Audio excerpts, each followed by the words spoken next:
Congratulations. You made it through the first week. I enjoyed meeting you as part of your introductory discussions in week one. As always, we have a diverse group of individuals with lots of different backgrounds and interests and experiences, and that'll make our time of learning a lot more interesting, much like it would in a normal workplace where those diversity of ideas make us all better. A quick note about the quizzes.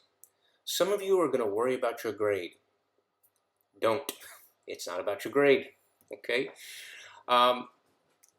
They represent a relatively small portion of your overall grade, and they're not intended to try to trip you up or to be gotcha questions.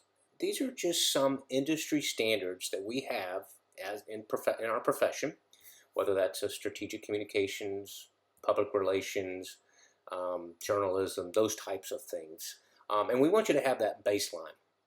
Now, having said that, if you didn't get the grade you wanted, or you're like, you know what, I think I want to learn more from that. It is important for me to have that baseline understanding. Go back and take the quiz again. The highest score will always be counted, and so learn what you can, but then move on. Don't worry about those quiz grades. This is not a course like that. We're not worried about the quiz grades. We're not worried about grades at all. We're worried about applying as much as we can to the learning we get so that we can be better communicators. All right.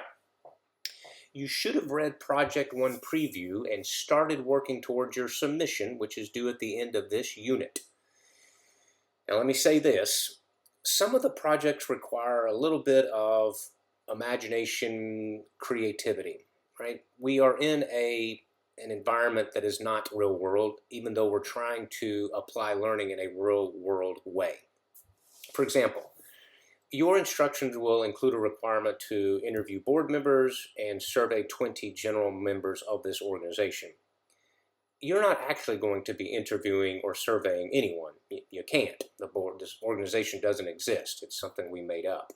But I will provide you, quote unquote, results as if you were interviewing board members and surveying general members of this organization.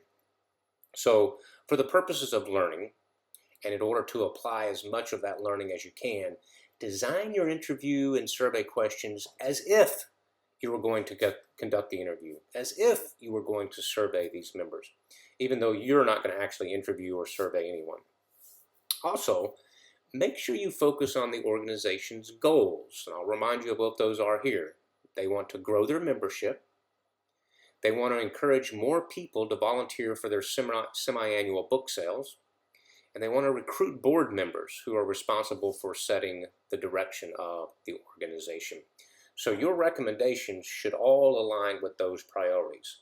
Much like if you were in a public relations firm providing services to a Fortune 500 company, for example, we need to focus on what they want, their priorities. All right, some final words of wisdom from Confucius, who said, "We hear, we forget. We see, we remember, we do, and we understand." We want to understand, so we must practice as if we are really doing this in an organization.